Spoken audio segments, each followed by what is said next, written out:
इस कहानी के शुरुआत में हम एक टिकट कलेक्टर जिसका नाम जो था उसे देख पाते हैं, जो इस टाइम कुछ अपसेट हुआ नजर आ रहा था। उसके अपसेट होने के पीछे की रीजन यह था कि क्योंकि वो यहाँ से अपना प्रमोशन लेना चाहता था लेकिन उसे नहीं मिलती, बल्कि उसी के बदले में उसके एक कुलीग को वही प्रमोशन दे दिए जाते हैं जो को प्रमोशन इसलिए नहीं मिली हुई थी क्योंकि वो पैसेंजर से फाइन लेने में इतना एक्सपर्ट नहीं था जितना कि उसका कुलीग था। क्योंकि उसका कुलीग इस मामले में काफी स्टिक भी था और वो इजीली पैसेंजर से फाइन ले लिया करता था। वहीं पर एक ट्रेन हॉस्टेस जिसका नाम एलेन था उसे दिखाया गया। यहाँ पर पता चला कि जो एलेन को काफी पसंद किया करता था लेकिन कभी भी उसने ये बात शेयर नहीं की थी। आज रात जो को नाइट ड्यूटी करनी थी क्योंकि किसी रीजन की वजह से उसका कुलीग छुट्टी पर था। जैसे ही ट्रेन चलना शुरू हुआ तो जो यहाँ सभी पैसेंजर्स के टिकट्स कलेक्ट करने में लग जाता है, उन्हीं पैसेंजर्स में से एक लड़की जो कि काफी बिजी दिख रही थी और उसका बिहेव जो के साथ कुछ ठीक नहीं लग रहा था। फिर जो एक दूसरे लड़की के पास टिकट लेने के लिए गया लेकिन उसके पास टिकट नहीं थी जिसके लिए जो उसे फाइन पे करने के लिए कहता है, तब वो लड़की जवाब में कहने लग गई कि मैंने टिकट लेकर आई हुई थी और शायद मेरी टिकट कहीं पर गिर गई है। तब जो उससे कहता है कि फाइन तो आपको पे करना ही होगा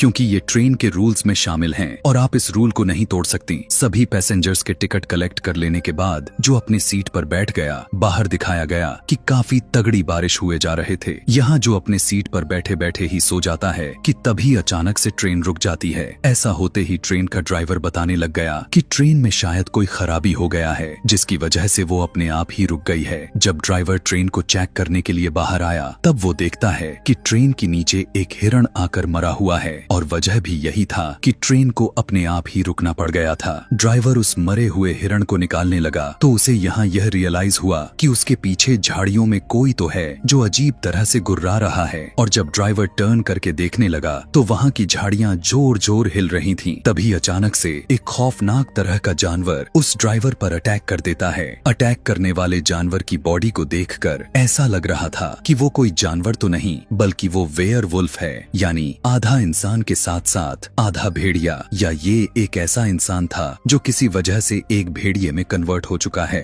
दूसरी तरफ ट्रेन के अंदर जो को ख्याल आता है कि ड्राइवर काफी देर से बाहर गया हुआ था और अभी तक वो वापस नहीं आया। तब जो सभी पैसेंजर्स को समझाने लगा कि ट्रेन खराब हो चुकी है और ड्राइवर भी अभी तक वापस नहीं आया। उसके समझाने के बावजूद सभी पैसेंजर्स उससे कहने लग गए कि हमें भी बाहर जाना चाहिए। उनमें से एक आदमी कहने लगा कि हो सकता है कि कुछ दूरी तक जाने पर हमें नेटवर्क मिल जाए और हम अपने लिए किसी को मदद के लिए बुला सके। लेकिन जो उन सभी को ऐसा करने के लिए मना कर देता है क्योंकि ये रिस्की था और उसकी जॉब को खतरा हो सकता था। सारे पैसेंजर्स मिलकर जो को बाहर जाने के लिए इंजेस्ट करने लग गए और फाइनली वो उनकी बातों पर एग्री भी हो गया था और अपनी जॉब की परवाह किए बगैर वो उनके साथ चल पड़ा। दिखाया गया कि जो अपने किसी डोर को ओपन करता है, दरवाजा खुल जाने के बाद सभी पैसेंजर्स एक एक करके बाहर आने लग गए और धीरे धीरे ये सभी आगे बढ़ना शुरू कर देते हैं। जो जब थोड़ा आगे जाता है तब उसे झाड़ियों में ड्राइवर की डेड बॉडी मिल जाती है और उस ड्राइवर की डेड बॉडी को किसी ने बहुत ही बुरे तरीके से चीर फाड़ दिया था। देखने को मिला कि उसके सारे के सारे अंतड़ियां बाहर निकल चुके थे। यह देखने के बाद जो और एलेन काफी ज्यादा ही डर जाते हैं और वो यहाँ पर फौरन से समझ जाते हैं कि जंगल में कोई तो ऐसा खौफनाक मॉन्स्टर है जिसने ऐसा किया है। दोनों फौरन वहाँ से भागने लग गए। घबराते हुए वो दोनों बाकी पैसेंजर्स को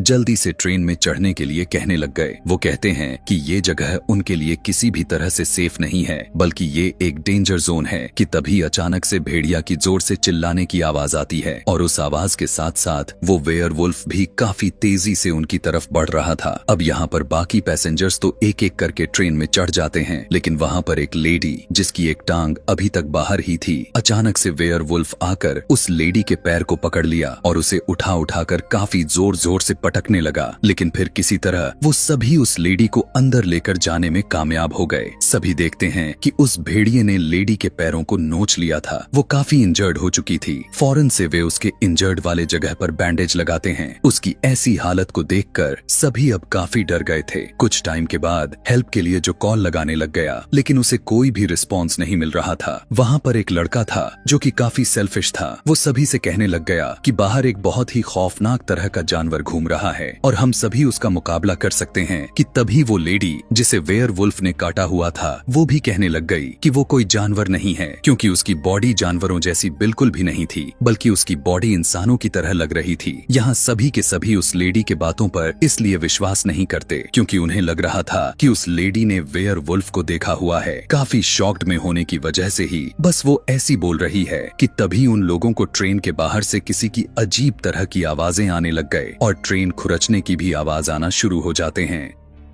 इस तरह की ऐसी आवाज को सुनकर वे फौरन से समझ जाते हैं और वो यह भी समझ जाते हैं कि वेयरवुल्फ अब ट्रेन के दूसरे वाले डब्बे में आ चुका है। तब जो और उसके साथ 2 और भी लड़के जब चेक करने के लिए आगे बढ़ते हैं तब उन्हें पता चलता है कि वो आवाज तो वॉशरूम से आ रही है और उसी वॉशरूम में एक पैसेंजर था, वही लेडी जिसे वेयरवुल्फ ने काटा हुआ था। उसकी जख्म की हालत काफी खराब होती जा रही थी। थोड़ी देर गुजर जाने के बाद उन्हीं में से किसी का फोन रिंग होने लग गया। वो एक फीमेल पैसेंजर थी जिसका फोन अभी जस्ट रिंग हो रहा है। वो लड़की पीक करके बताने लग गई कि हम सभी मुसीबत में फंसे हुए हैं और यहाँ की सिचुएशन कुछ ठीक नहीं लग रहे कि तभी अचानक से वेयरवुल्फ ट्रेन की एक विंडो को तोड़ देता है और उस लड़की को जोर से खींच कर ले जाता है। वेयरवुल्फ जब उस लड़की को मार कर खा रहा था तो उसकी आवाजें इन्हें साफ साफ सुनाई दे रही थीं। सभी अब काफी ज्यादा ही डर चुके थे और एक फर्श पर बैठ जाते हैं। तभी उन्हीं पैसेंजर्स में से एक बूढ़ा आदमी उन सभी को इंस्ट्रक्शंस देने लगा कि इस वेयरवुल्फ से आखिर किस तरह से निपटना है और उसका मुकाबला कैसे करनी है। वहाँ पर कुछ एक्स पड़े हुए थे जिन्हें ये सभी अपने अपने हाथों में ले लेते हैं और काफी हैवी चीजों का यूज करते हुए ट्रेन की विंडोज और दरवाजों को बंद कर देते हैं। अब यहाँ पर इंजर्ड वाले लेडी अजीबो गरीब हरकतें करने लग चुकी थी जिसकी वजह से उसका हस्बैंड उसके लिए पानी लेता है और साथ में वो जो को थैंक्स भी बोलता है कि तभी उसी टाइम उस लेडी को खून की वॉमिटिंग हो गई और सभी देखते हैं कि वॉमिट के साथ साथ उसके सभी दांत भी बाहर गिरने लग चुके थे। तब वो सेल्फिश लड़का कहता है कि वेयरवुल्फ ने इसे काटा हुआ है इसीलिए अब यह इन्फेक्टेड हो चुकी है और थोड़ी देर के बाद ये भी वेयरवुल्फ बन ही जाएगी। उसकी ऐसी बात को सुनकर लेडी का हस्बैंड उस पर गुस्सा दिखाने लग जाता है। सभी कहने लगे कि ऐसा कुछ भी नहीं है बल्कि वो बीमार है जिसकी वजह से उसके साथ ऐसा हुए जा रहा है कि तभी अचानक से जो को रियलाइज हुआ कि उनमें से एक पर्सन कम क्यों दिखाई दे रहा। दरअसल वो वही शख्स था